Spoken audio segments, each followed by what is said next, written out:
Today, we're talking about connecting on the internet, connecting with each other and with clients and potential clients and stuff. So stay tuned. Welcome to the Christian Musicprenuer podcast, where we provide tips, tools, techniques, and resources to help you grow your ministry. I'm your host, Simone Henry, a business coach and mentor for independent Christian recording artists.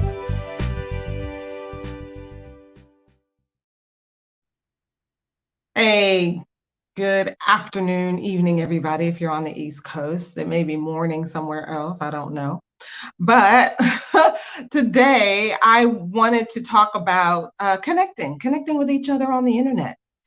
And just basically share some things that are working for me so that maybe these things will work for you and get you better results when it comes to connecting and networking with industry professionals and radio people, other people, whoever it is that you want to connect with on the internet. So back in 2020, this was 2 years ago. Now I went on a weekend retreat for entrepreneurs, and I learned a lot. One of the things was to, basically step out of my comfort zone and be able to share, what it is that I do and what I have to offer. And some of the things that I've learned was being confident about what I have and not necessarily being a perfectionist about it. That's one of the things that stopped me from really being a good marketer when it came to my initial website, the Christian Jukebox, because it was a great website and it offered a great service, but I was super shy about putting it out there. And, and I've learned to not be such a perfectionist, and that you put it out there, you share it, and your people, your clients, people who dive into it, they will give you feedback and help you to improve. And that's what's been happening with Eshe Music. The first time I launched the Monetize Your Music Ministry program, it didn't have some of the things that are in it now. It didn't have some of the bonuses that I include. And then I launched a different program, and that program had some different things. And then this one, I basically put them together. I put some of the stuff together, and I think it's just better. It's all about listening to your audience. When it comes to being an artist, you have to do the same thing. When your fans are telling you, hey, we would love vinyl, or we would love, or we're not buying CDs anymore. So, then that you need to stop pressing CDs and sell something else, get something else into their hands, offer them something else that they might want. It's a lot of listening involved, right? I learned that people do want what I have to offer, and so I shouldn't be afraid to put it out there. And another thing too, a big thing that I learned, was she taught us not to assume what's in other people's bank accounts, because we just don't know. So, I price my services and I put it out there, and I let my potential clients sit with it. And they tell me whether they're ready to jump in or not. And it's not just the cost for them, it's also value. Like, they have to determine for themselves, is this valuable? Is this something that is actually going to help me? So when it comes to trying to connect and put myself out there and share what I have going on and connect with people and drawing them into my world, I start with content. So as an artist, your content would be your behind the scenes photos, videos, sharing the journey of how a project comes to be. I see a lot of artists will they'll talk about anything but what's going on with their music on social media. And then when their project is released, then it's like, bam, here it is. There's the project. And you get no kind of lead up, no lead in whatsoever. And, and you just kind of want people to buy it, and there's no drawing people in, So that is that content that comes beforehand is pretty valuable, is very valuable. I have learned one of the things I don't do really on social media is to tag people in my posts when I want them to see it. I do want people to see my posts, absolutely. And I know that my posts they don't go to everyone, right? Facebook, I think, shows your organic post to about 20% of your friends list on your personal page, and only about 1 to 2% of your people who like your business page or your fan page. So when it comes to being able to share something with everybody, then running those ads is pretty crucial. But one thing I have found is that when I am putting out this content and I'm sharing what I'm sharing, then I'm drawing the people who are interested. So without necessarily, I find people tag me all the time in stuff. And to me, it just feels like spam.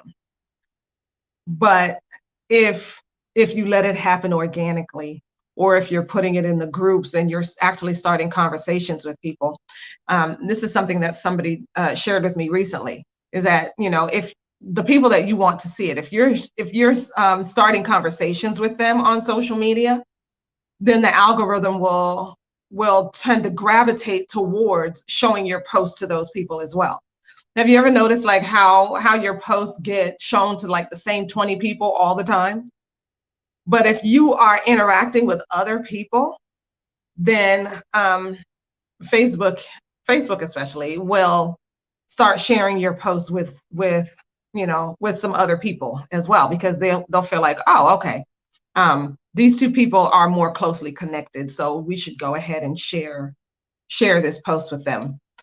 For me, the tagging just feels like spam, especially because I've noticed, I think that the tagging is like, you get 100, you can tag 100 people and that's it. So yeah, I'll see like my name in there as one of 100 people. And it's usually people who I don't really talk to on a regular basis. They're not in a close circle with me. And so they tag me in order for me to see stuff. And a lot of times what it is that they're sharing is not very targeted at all. They're sharing stuff that I'm not necessarily interested in and that I don't really have anything to do with. And I think that if, like, just because you're a music person, that they want you to be involved in all their music things, even though, like, for you to tag me in something that, oh, I just dropped my new project, or I have new music coming out, and you're not a client of mine, I'm not necessarily interested. It's just kind of random. And I think another reason why people do it is that they want that post to show up on your page so that the people who are visiting your page will see it. And so it's kind of like backdoor advertising to your audience. And that might work for a lot of people. Doesn't work for me. I've locked down my page. So people can't just post on it willy-nilly. But when I post content and people are contacting me and scheduling calls and stuff like that, I know that they're actually interested. They've taken the time to seek me out after seeing something that I posted. And one thing I'm learning lately is that that the videos work really well, live and and otherwise. Live and recorded videos work pretty well. People like to see me and hear me. Who knew?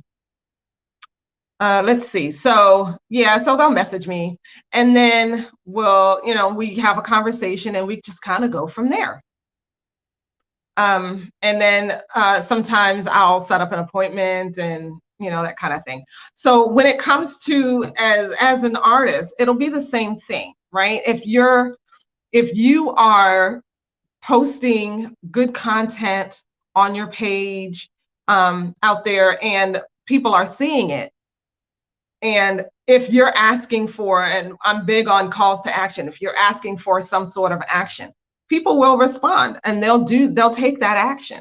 If you're asking them to comment, you ask them to like and share, they'll do it. So if you have good content and you're doing that call to action, people will respond. Some people will message you wanting to know more. And so when that happens, you just talk to them like they're a friend, and you continue the conversation and hopefully get what it is you both want out of it. Sometimes I get messages from people who are interested in my services, but they'll start with this whole small talk thing first. Hi, how are you? How are you doing? How's it going with your ministry? How's it going this year? That kind of thing. And sometimes I can't tell if it's an artist who is interested in my services, or if it's a dude trying to mac, because that happens too. I can't tell by that initial sentence, really. So what I do is I have a standard reply. Hey, it's good to connect. How does it go? Do you have questions about your music ministry? How can I help you in your music ministry? So I'll say something like that, basically to move the conversation along. If it's an artist who's interested in finding out what I do and how they can be involved, then they'll answer that question. They'll say, oh yes, well, I need such and such, and do you do such and such, and how can I work with you, right? And if it's somebody else who has some other ulterior motive or whatever, then I'll know right away, because the idea is to really just move the conversation along. I know right away. The other day, I think it was yesterday, somebody messaged me and asked me, they said that they were going to give me $1,000 in my Cash App. And I'm like, okay, great.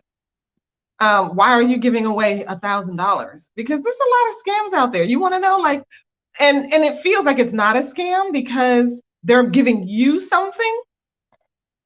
But, I was just trying to dig deeper, like what's really happening? What's going on here? So this person said, yeah, I'm going to give you $1,000.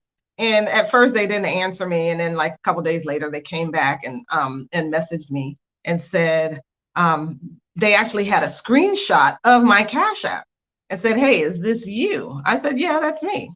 He was like, okay, I'm going to send you the $1,000. I said, great, thank you. And but first you need to change your email address on your Instagram account to this email address so that we can do some sort of identity verification. And I said, no, I'm not going to do that. I have a brand. And I'm not going to allow somebody else to get into my account and mess up my brand. That's not happening. He's like, oh, we're not changing anything. You only have to leave it there for a minute and then you can switch it back. I don't know what Instagram's policies are. I have no idea that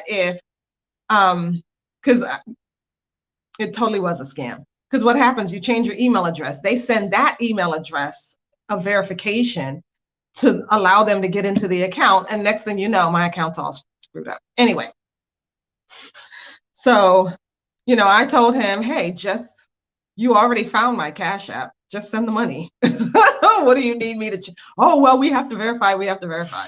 Like, I know who I am. I am already verified. Thank you very much. So, so that's definitely something to watch out for. This is, there's a lot of bad actors. There's a lot of bad actors out there. But if you are trying to reach out to an industry person and you're trying to send them your music, send them a or get on their show or anything like that, what's been happening with me is that people will just, they'll friend me. I get the friend request and I accept the friend request, and then the next thing I know, I get a YouTube video in my DMs. And that's it. No message. No hello, how are you? No, hey, my name is so and so. I'm such and such artist. This is my latest song. Do you think, it's good enough to promote, or whatever it is that they want, right? They won't say anything. They just drop a video. I don't know what I'm supposed to do with that.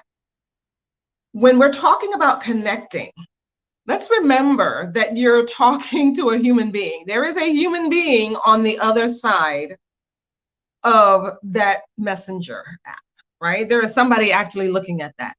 If you were, imagine that you were to see this person at a conference or after a concert or something, and you walk up to them, what would you say? What would you do? You don't just hand them a card with your YouTube link on it and then just walk away. No. What would you do? You'd introduce yourself. You tell them who you were, what you wanted from them. A lot of times people will say, oh, I'm just blessing you with this music. Thank you very much. I don't necessarily need that. I mean, I have my own playlist and whatnot. But if you're actually trying to get this person to do something with it, then say so. Let them know, because people can't read your minds. Nobody can read your mind. So when it comes to connecting on the internet, imagine how it would be in the real world and do the same thing. The thing to do is to remember that you're talking to a human being. There is a person on the other side, right? We're not talking to a messenger bot. Have a genuine desire, especially when it comes to networking and stuff. Have a genuine desire to help. And, if you need help, think about what the other person needs as well. If you're talking to somebody who is running a promotion company, right? The biggest thing that businesses want are clients and customers. So if you have absolutely no intention of being a customer, then just sit back, watch their free content, and leave it alone until you're ready. Some people want to just take up time, and even though there's tons of free content out there, they want more. They want private information. What can you do for me? Think about the other person. Think about their needs, right? If you're talking to somebody who is a radio, a DJ, music director, program director, or somebody like that, and you're submitting your music, tell them what it is you want, and remember that they want something. And a lot of times they want listeners. So if you have a lot of likes, you have a lot of followers, let them know that. Tell them, hey, this is my new single that I'm promoting.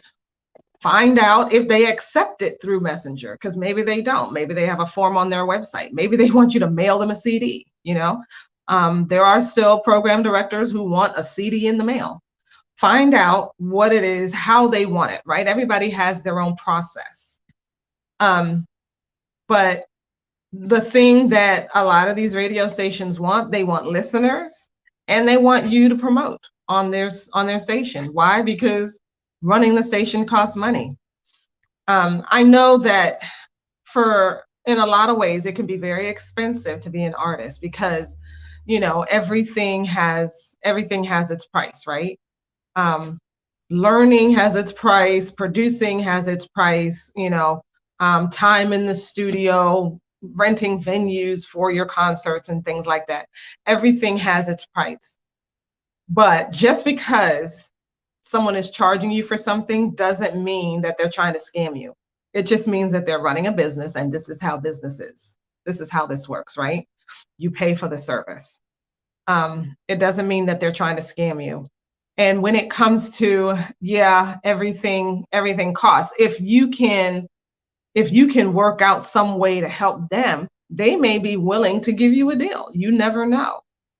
And it also behooves you to make sure that you are bringing new fans into your fan base, and also that you are, whatever it is, like people who are playing your music on their station, if they're adding your songs to their playlists, if they're interviewing you for their radio show or anything like that, or for their podcast, anything like that, make sure that you are promoting that to your audience, because the thing that everybody wants, all of these folks who run different shows, the thing that they want the most are listeners, watchers, people to pay attention, right? And so if you can help them out with that, then they are more likely to want to deal with you. If you're not willing to help them, if you just kind of want to, oh, great, my stuff is out on that station, okay, check that off, I can move on, then that doesn't really help them. Does anybody have any questions at all? If not, yeah, there's a lot of shady stuff that goes on out there, Josh. Yeah, so that is pretty much my talk on connecting with people on the internet. The thing to remember is that there's a person on the other side of that messenger. There's a person on the other side of that profile. There's a human on the other side of that post that has their own wants, right? And so when it comes to connecting with them, don't just drop a video and move on. Say hello, introduce yourself, tell them what it is you're looking for, what it is you want. And maybe they can help you, maybe they don't. If they can't help you, then don't get mad. I was actually having a conversation with somebody today, and this happens with my African brothers and sisters on a regular basis. They message me and say, hi, I need help with my music ministry. And I'll say, okay, what kind of help do you need? What is it that you're looking for? Oh, I need sponsorship. And I say, well, I can't really if you're asking me to sponsor you. I don't really sponsor people. That's not what I do. And the next thing they say, oh, well, but I need money. And I have a standard response for that one too. I give them advice. I tell them, hey, go out there, share your music, ask for donations, thank people for the donations, collect email addresses, and start building up that audience. I had one guy, I gave him that advice today, and thinking, okay, he's going to take the advice, he's going to say thank you and move on. No, he didn't. He said, oh, but the churches here don't support people. Or no, he said, the churches here don't pay. And I said, well, you're not asking them to pay. You're asking for donations. You're asking to share your music, and you're asking the people for donations. Oh, but the churches here don't support people. Well, then I can't help you. There's nothing else I can do. The thing that they're asking, I know exactly what they're asking. They're asking me to send them money is what they're asking me to do. That's not going to happen. You just don't do that. You don't. And then he says, well, what can you do for me? I don't know about the music business. I said, well, here's my website. I have courses. If you can't get into my one-on-one programs, there's some courses that you can take. Oh, but I don't have money. I'm sorry. There's nothing else I can do for you. Especially if you're not willing to get out there, get off your behind and do what I said to do, and at least try it. At least try it. This one lady, I had her, she's, she was like, I don't really have money. I can't, everything is so expensive, whatever. I told her, do a live stream and set up a tip jar. And she did, and she made $200 with her first live stream. It's not super hard. If your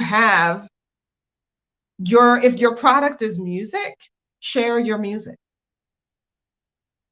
And share a bit of yourself, share why you're doing this. That's part of building your brand, because if you're not willing to at least do that, then what can anyone do? What can anyone do for you? So I think I have covered that topic pretty. If you have any questions, feel free to leave a comment. Leave your biggest takeaway. Hopefully next week I will have an interview. I'm scheduled to record it. So next week, hopefully I will have an interview. If I don't, there will be another topic that we will talk about. Okay, so I will see you again next week. Have a good night. Thanks for listening to the Christian Musicprenuer podcast. If you enjoyed this episode, it would mean a lot to me if you would like, share, and subscribe to this channel. Feel free to share your takeaways in the comment section below and join my free Facebook group, Christian Recording Artists Seeking Freedom. See you next time, and remember to take action and never give up.